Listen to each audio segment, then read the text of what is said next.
Mais pour commencer, donc, le thème, la guerre des hubs, jusqu'aux années 90, il y avait surtout une concurrence au niveau régional entre les aéroports pour capter les passagers de transit. Mais depuis, il y a les aéroports de la région du Golfe qui ont émergé et qui ont changé complètement la donnée.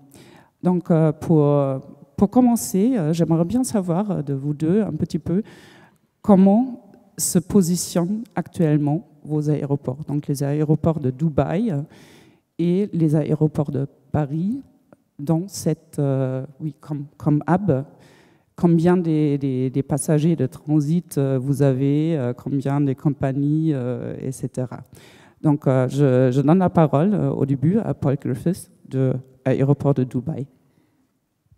Merci bien. Je m'excuse de parler anglais parce que mon français est de l'école et je crois que ça sera très heureux pour tout le monde si je parle anglais.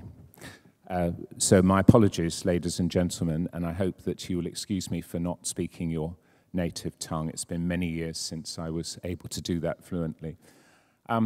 First of all, I think the idea that there is a war going on between hubs is actually incorrect. The challenges being faced in many jurisdictions by different airports and the passengers that they serve are many and varied. The number of people that want to travel by air both now and in the future is an astonishing number. And if we look at Asia and the Pacific going out to that region, you can see that there are so many people. I think 1.7 billion additional people that will wish to travel. That's the emergence of the middle classes in China and the emergence of Asia as the powerhouse in driving air travel for the future. And the difficulty I think a lot of airports face is, can we actually gear up enough capacity for the future? And that question has many different answers. The biggest question, I think, is there space? And is the environment possible to create the facilities for additional air travel? And we're very fortunate in the Middle East to be in a situation where we have the space. We do not have the density of population, the maturity of the environment, and the maturity of the population to face a lot of the difficulties being faced by my colleagues in Europe.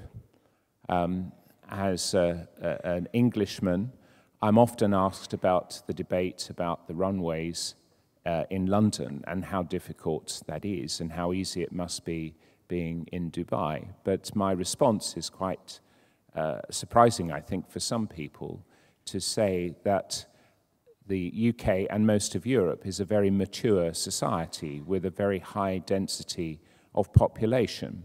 Therefore, the challenges of airport construction are very difficult.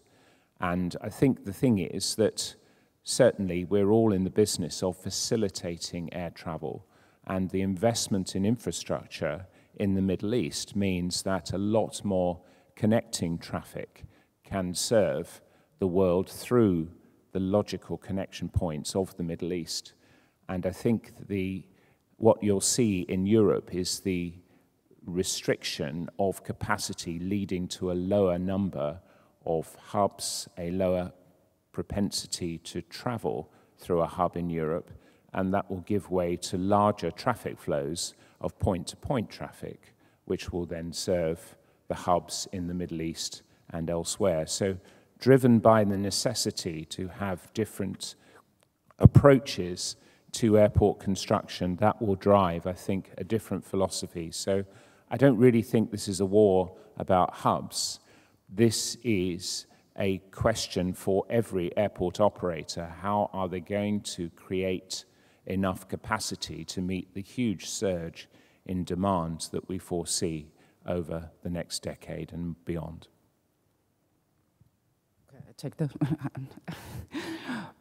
but to come back to my first question, could you tell us a bit more about Dubai Airport? How many passengers did you get last year? how many transit passengers, and how are you positioned in comparison to the other airports worldwide, and how was your development during the last years?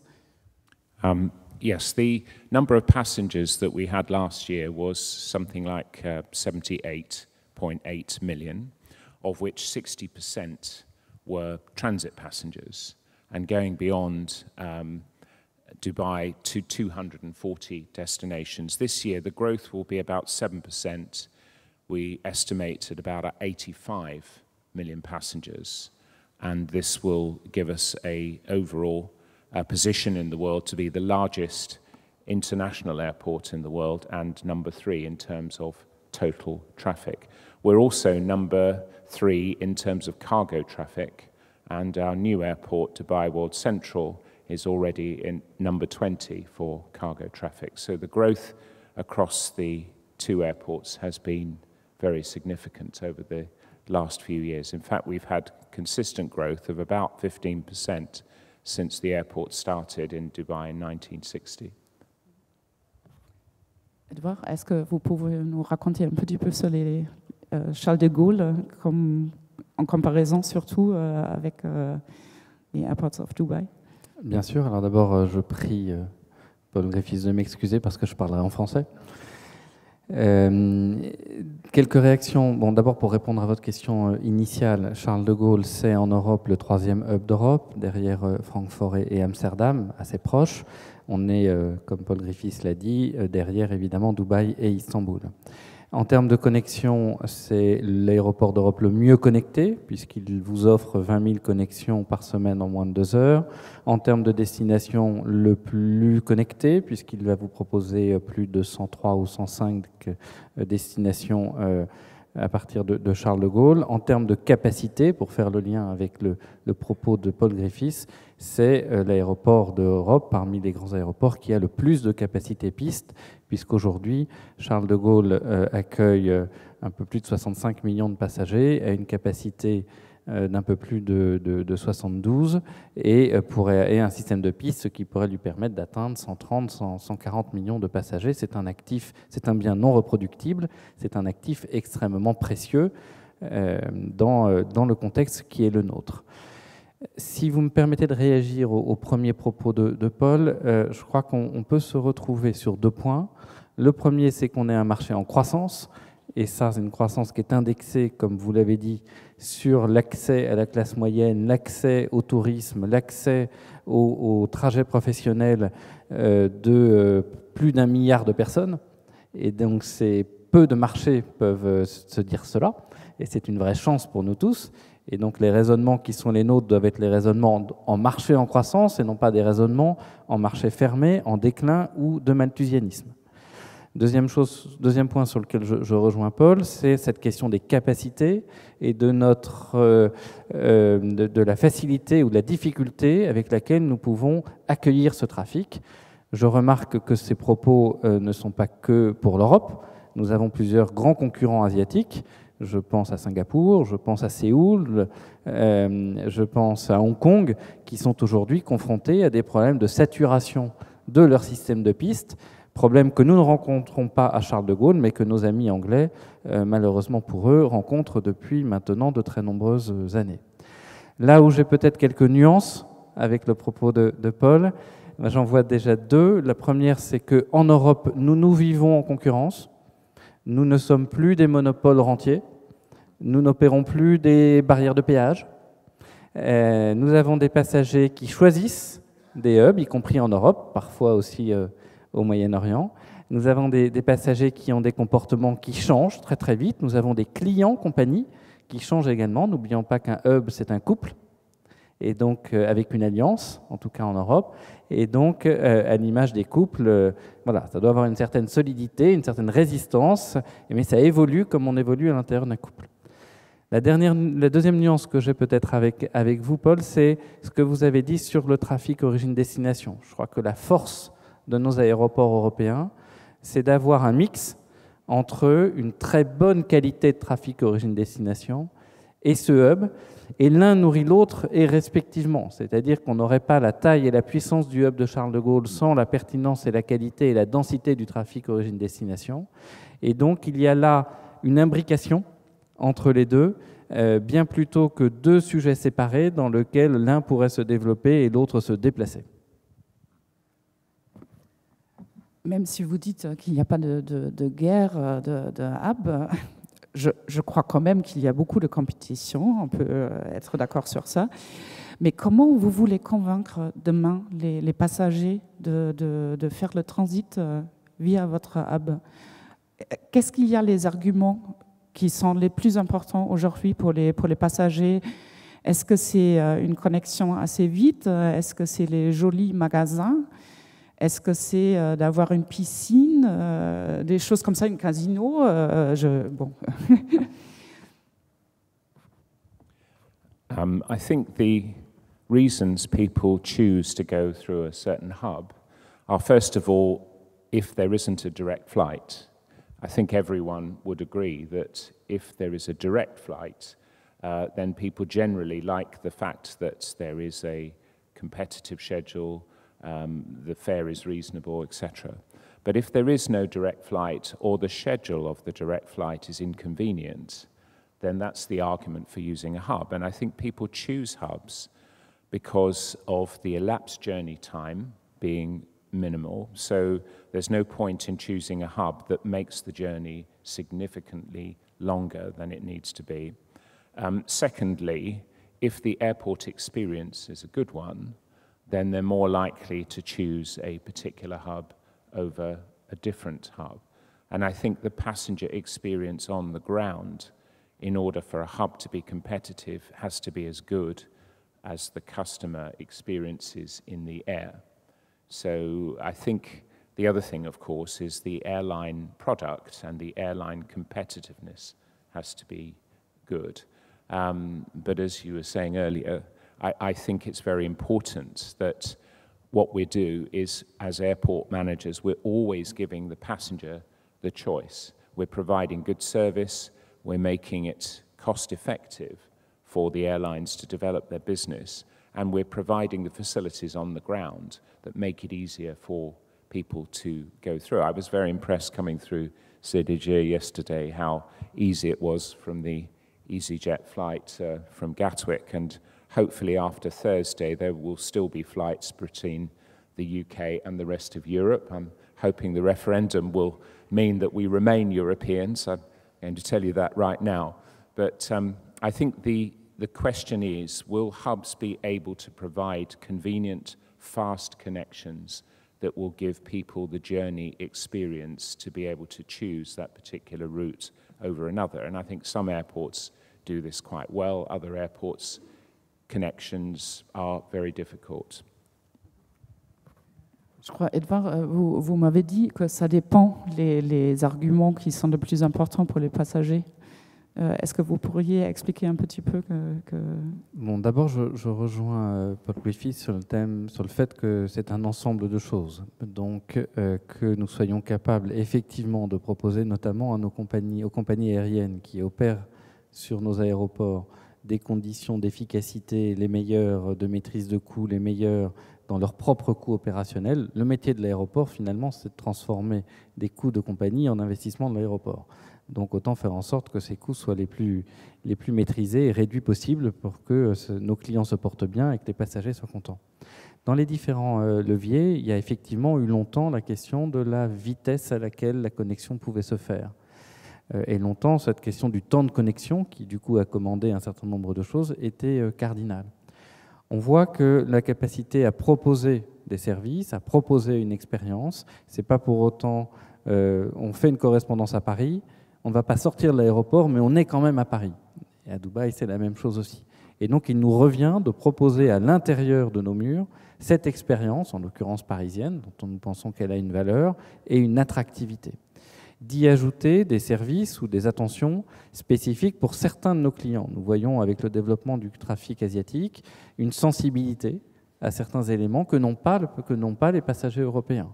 Une sensibilité à une signalétique dédiée, à des produits particuliers dans les bars et restaurants, à voilà, un tas de services qui du coup nous amènent à ajouter à cette facilité d'opération, à cette brièveté des délais, à ces services traditionnels qui incarnent le lieu, des services spécifiques dédiés aux passagers en croissance, puisque, comme on l'a dit tout à l'heure, la croissance n'est pas équitablement répartie. Je pense que du coup, si on confronte cette réponse à celle que nous vous faisions sur les capacités, l'enjeu pour nos aéroports, c'est celui de la taille et de la dilatation. L'avantage que nous avons à Charles de Gaulle, comme vous l'avez dit sur les low cost, mais nous le voyons également sur le hub, c'est que nous réussissons à garder une unité de lieu, une vitesse et une facilité. Alors, certes, il faut quand même marcher encore un peu plus d'1 kilomètre au plus, mais on réussit à maîtriser cela et à accueillir un trafic en croissance sans dilatation excessive de l'expérience pour nos passagers. Je pense que c'est un enjeu auquel de très grands aéroports vont maintenant être confrontés de manière très forte. Paul, before becoming the CEO of Dubai Airports, you were responsible for Gatwick, London Gatwick, and you were saying that the question of capacity is very important for the hubs. But from your experience at Gatwick, which other problems are there for airports or hubs in Europe to compete with the hubs in the Gulf region or in other regions worldwide?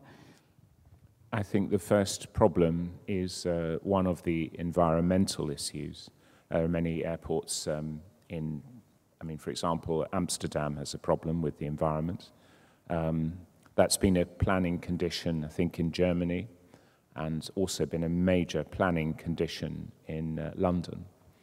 The difficulty with this decision is that the air industry as a whole has to bear the problem when actually the majority of the emission from greenhouse gases and the various problems of the environment actually originate from non-air travel sources. It's all the road and other impacts around the airports that create most of the problem, noise pollution aside. And I think that's the big planning problem that a lot of people have when considering new airport capacity. The environmental responsibility is a very significant element. Now, I'm not saying for a moment that that's incorrect. Certainly where you have a mature environment, a large center of population, and a lot of people that live in the environment of an airport, clearly one has to respect the fact that the planning and operating considerations are very significant. The difficulty, I think, that exists in Europe doesn't exist in parts of the world. I mean, in Dubai, the new airport has 148 square kilometers of desert, so there is literally nothing there. No population, no infrastructure. So the sort of planning considerations you have in the middle of the desert are very different from the center of London, the center of Paris, the center of Frankfurt, and Amsterdam, of course. So I think that's the biggest consideration. And certainly when I was running Gatwick, the biggest concern was the noise footprint, the environmental footprint, and the potential of new capacity and the impact it would have on the surrounding community. And I think the decision is so big and so political. That's why for 20 years the British government has not been able to make a decision to move the whole airport capacity debate forward. And when you consider the impact that has on the GDP growth of the UK, that's a very, very significant consideration that doesn't get the amount of publicity and airtime that it really should, in my view. The debate is not balanced. True, the environment has to be respected, but on the other hand, this has to be tempered with the thought of the economic impact that the lack of growth in capacity actually is very visibly creating in the ability for a country to get the communications that it needs to grow. Edouard, vous n'avez pas tout à fait les mêmes contraintes à Charles de Gaulle, mais qu'est-ce que vous conseillez au hub d'Europe ou qu'est-ce que vous direz à ça? Qu'est-ce que vous demandez des politiciens peut-être? D'abord, si je peux me permettre une taquinerie, de ne rien avoir autour de l'aéroport n'est pas forcément qu'une chance. En tout cas, nous nous réjouissons d'avoir beaucoup d'activités, une ville extrêmement attractive et énormément de développement autour de notre aéroport. Et on serait très triste de n'avoir que du sable. Mais ça a d'autres avantages par ailleurs. Je crois que un aéroport ne peut pas se développer sans un lien extrêmement harmonieux avec son environnement immédiat. Des gens qui regarderaient notre activité, la croissance de notre activité sans la connaître, pourraient imaginer qu'un aéroport c'est des nuisances, là où nous savons qu'un aéroport c'est de l'emploi, de l'activité et que c'est rendu possible par le progrès technique de l'industrie. Ce qu'on a d'ailleurs démontré à Charles de Gaulle, puisque finalement on a pu augmenter le trafic de 50% tout en réduisant la mesure de bruit de je crois, 20 ou 30% sur la même période. Donc cette capacité de l'industrie à se développer tout en limitant ses empreintes sur l'environnement et tout en proposant, surtout dans des sociétés comme les nôtres, de l'activité, de l'emploi, je pense que c'est la clé. S'il n'y a qu'une seule chose à laquelle il faut penser, c'est celle-ci. Notre métier, c'est de transformer de l'attractivité en activité. Et pour ça, il n'y a pas beaucoup de secrets. C'est 3 choses, du dialogue, du dialogue, du dialogue. Connaître nos partenaires, leur parler, travailler sur les filières professionnelles, travailler très en amont sur les impacts environnementaux, comme je l'ai évoqué, avec l'ensemble de l'industrie. C'est travailler sur les accès. Nos aéroports ne doivent pas être des bulles de richesse au milieu, pardon de reprendre le terme, d'un désert de chômage ou de paupérisation. Voilà, je pense que ça, c'est notre responsabilité de dirigeants d'aéroports. Si on veut pouvoir penser à long terme, c'est ce que nous essayons de faire à Orly et à Charles de Gaulle, avec une conviction supplémentaire, c'est que dans l'histoire en Europe, les aéroports se sont construits hors des villes. Maintenant, on voit que la ville revient, soit elle revient directement à l'aéroport là où elle était à proximité, je pense à Orly, pour ceux qui connaissent les infrastructures franciliennes, soit elle se recrée autour de l'aéroport, et ça sera de plus en plus le cas. À Roissy, on le voit bien sur la partie ouest, mais ça sera de plus en plus le cas. Et donc, à partir du moment où la ville revient autour de l'aéroport, cette question-là est absolument fondamentale, tout en préservant les capacités futures que j'évoquais tout à l'heure.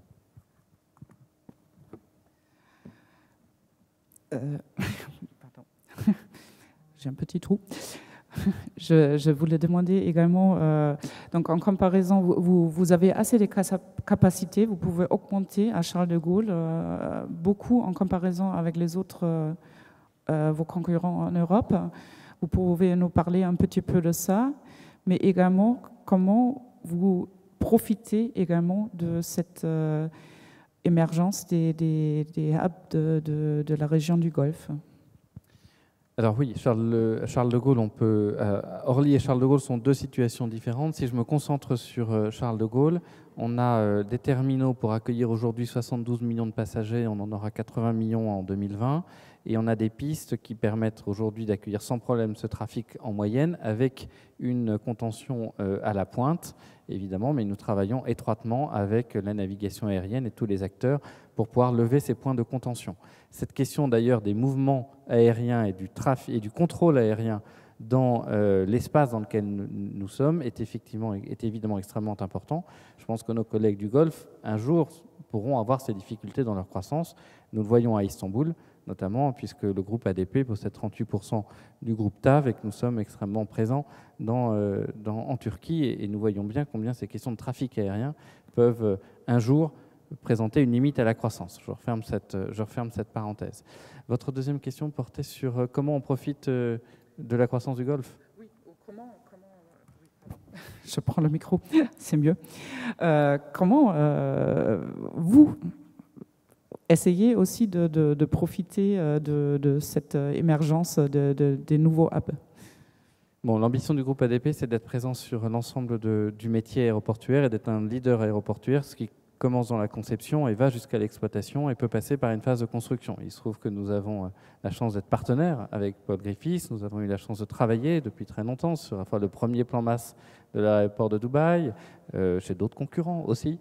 Nous avons eu la chance avec TAF Construction de réaliser un certain nombre de ces ouvrages et nous avons la chance, par le biais du groupe TAF, de voir comment se développe un hub à Istanbul, qui est un hub extrêmement puissant. Je vous rappelle, pour ceux qui ne le sauraient pas, qu'Istanbul est aujourd'hui le 3e aéroport d'Europe, puisque c'est dans la partie d'Europe européenne de la Turquie, devant Francfort. Et Charles de Gaulle n'est plus très très loin. Donc nous voyons bien comment ces aéroports se développent et c'est extrêmement important pour nous de pouvoir contribuer à cette croissance et en tirer un bénéfice qui n'est pas seulement un bénéfice financier, qui est aussi un bénéfice d'expertise, d'études. Le groupe ADP, c'est plus de 80 architectes. Il n'y a pas beaucoup de groupes aéroportuaires qui ont 80 architectes aéroportuaires, par le biais soit d'ADP, soit de notre filiale d'ingénierie.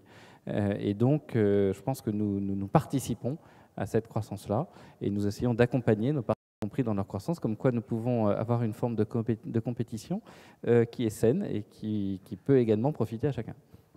Mais ça semble un petit peu paradoxe, non? Parce que vous aidez à grandir la concurrence, à faire... oui. Ben, comme je l'ai dit, on est dans un métier en croissance.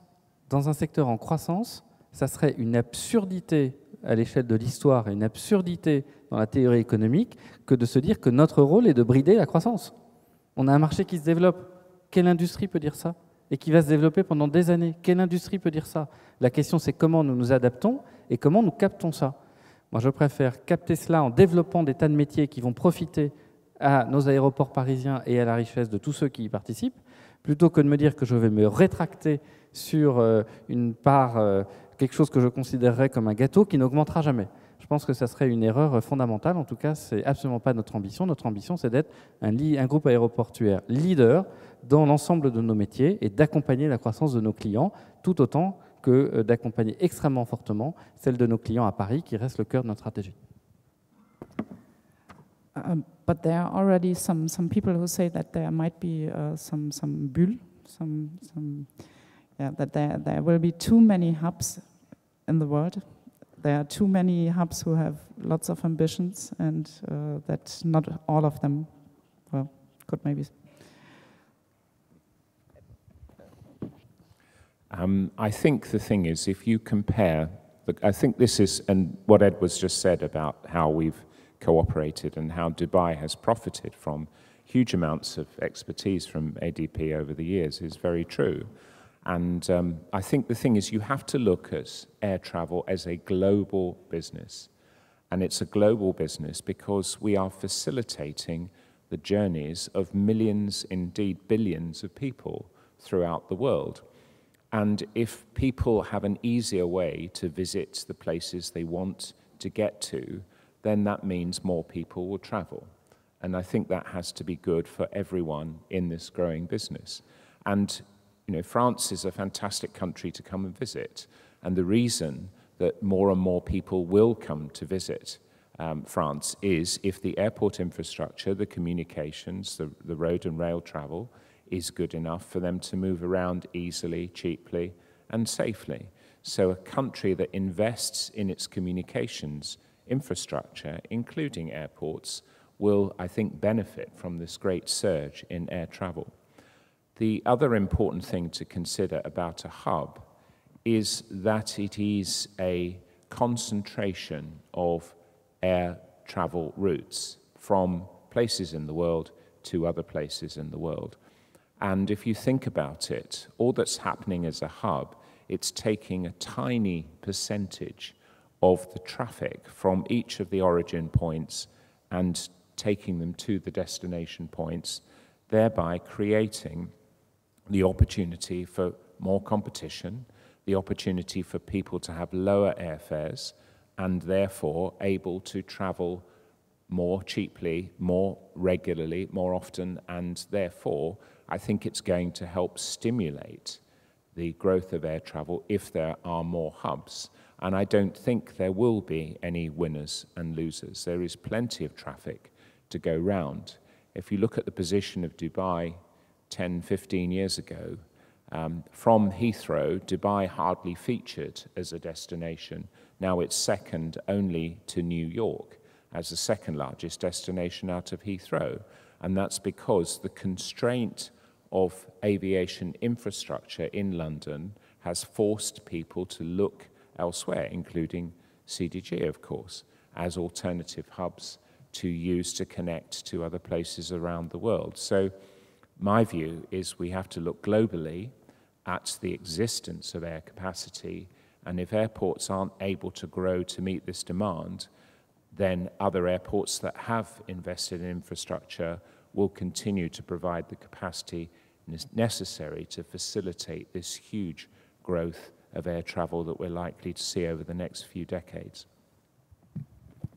Edouard, vous êtes d'accord avec ça, qu'il n'y a pas le risque qu'il y aura trop des hubs qui se font la concurrence avec Istanbul qui est en train qui a beaucoup des ambitions aussi, et qu'il n'y a pas le risque qu'un jour tout le trafic vers l'Asie de l'Europe va transiter plutôt via cette région-là? Cette question de bulle, on la connaît bien dans cette industrie, puisqu'on peut parfois s'en approcher d'un point de vue financier.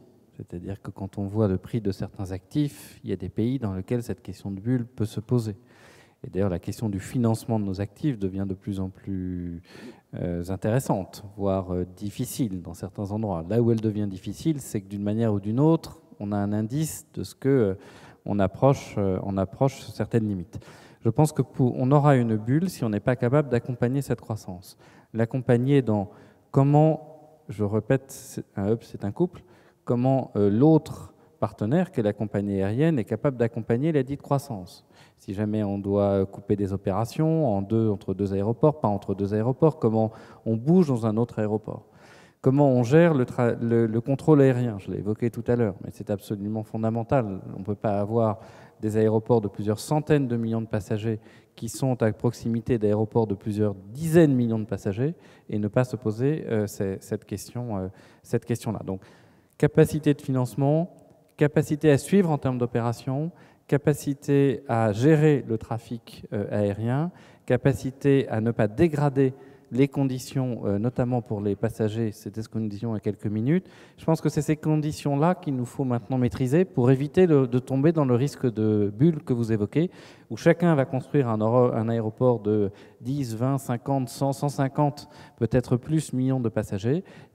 Et au total, on risque d'en avoir soit des aéroports non financés, soit des aéroports un petit peu délaissés. Ça serait dommage. Petite prévision, donc à votre avis, qui seront les Paul, you said you think there will be no losers and no winners, but I don't think so. I don't agree. So, what has a hub to do to which will be the who will be successful in the next 10 or 20 years?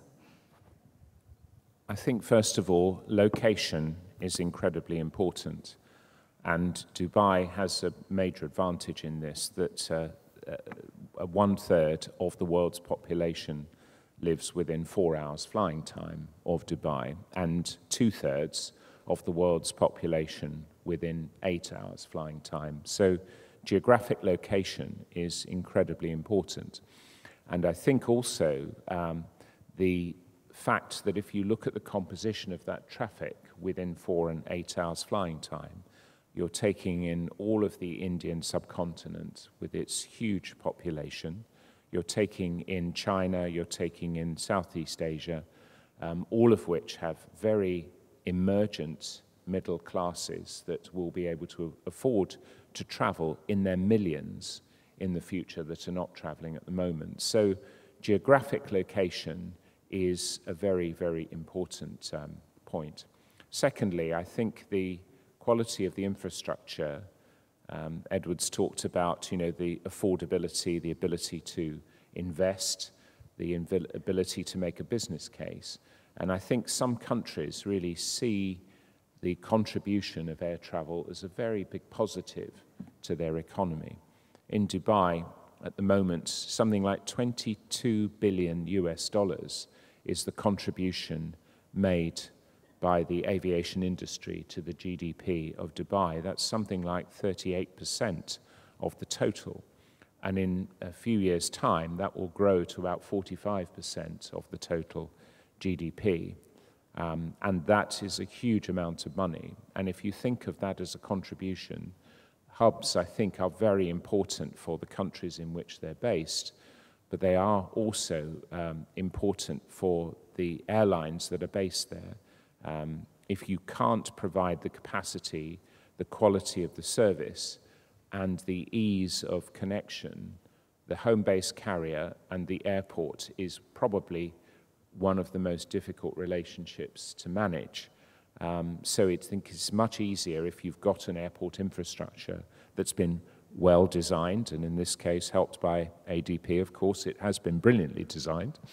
And we're hoping, of course, that in the future that we can rely on technology, passenger processes that are new to actually speed people through the airport, no matter how large the hub becomes. If there are threats to hubs, then that's probably more about the quality of the passenger experience than the location or the infrastructure. If people have to walk huge distances between planes as the population ages, clearly that's going to be a problem. If you can't make speedy connections, if your luggage gets lost, all of those things, if they are experienced to be bad by the customer will simply have the choice of using an alternative hub. And we're very cognizant of the fact in Dubai that 45% of the traffic that we attract could use an alternative hub, either now or in the future. So it's very important indeed that we remain at the top of our game and continue to deliver service. I think at the end of the day, if there are winners and losers in the war of hubs, the customer will decide who those winners and losers are. Peut-être qu'on peut rajouter que le gagnant ne sera peut-être pas celui qu'on imagine. C'est-à-dire que demain, il y aura peut-être des hubs en Inde. Il y aura des compagnies chinoises et des compagnies indiennes qui, du coup, renforceront la capacité des hubs en Inde. Et donc, c'est cette concurrence-là aussi qu'il nous faut regarder. L'industrie est pleine de combats dans lesquels on regardait le concurrent qui était à côté de soi sans regarder celui qui était juste derrière lui.